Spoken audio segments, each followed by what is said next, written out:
Dwayne Johnson is producing a new Fast and Furious spin-off film. Still, it won't be Hobbs and Shaw 2 in the wake of his surprise series comeback in this year's Fast X.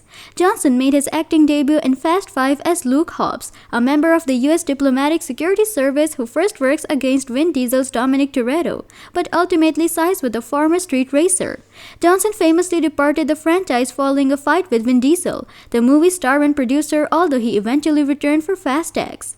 Johnson is working with Universal Pictures to create a new Fast and Furious spin-off movie, which will star him according to the Wrap. The project won't be a Hobbs and Shaw sequel according to insiders, but rather serve as a method to connect the events of Fast X and Fast and Furious 11 instead.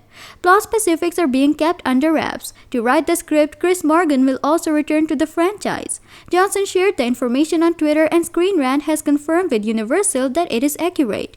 Although it may be disappointing to fans of the franchise's first spin-off film, Johnson's choice to forego making Hobbs and Shaw 2 for his upcoming Fast and Furious film is advantageous for all parties. In addition to giving Johnson a chance to attempt and reclaim some of his leading man box office reputations, when Black Adam underperformed at the box office, it also makes it easier to explain the 4-year gap between his previous appearance in Hobbs and Shaw and his comeback in Fast X.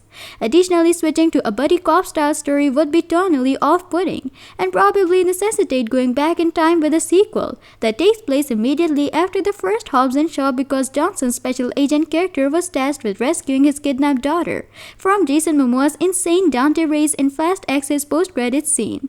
The next Fast and Furious 11 would be even more emotional if the franchise took the time to reintroduce Hobbs and match him against the finest villain properly.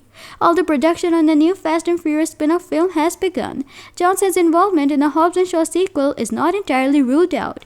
Chris Morgan is back to write Johnson's new spin-off, and given that he wrote the story treatment and co-wrote the script for the first Hobbs and Shaw, Johnson and producing partner Hiram Garcia frequently hinted at plans for an ambitious sequel. This could mean the writer collaborates with the actor to set this up.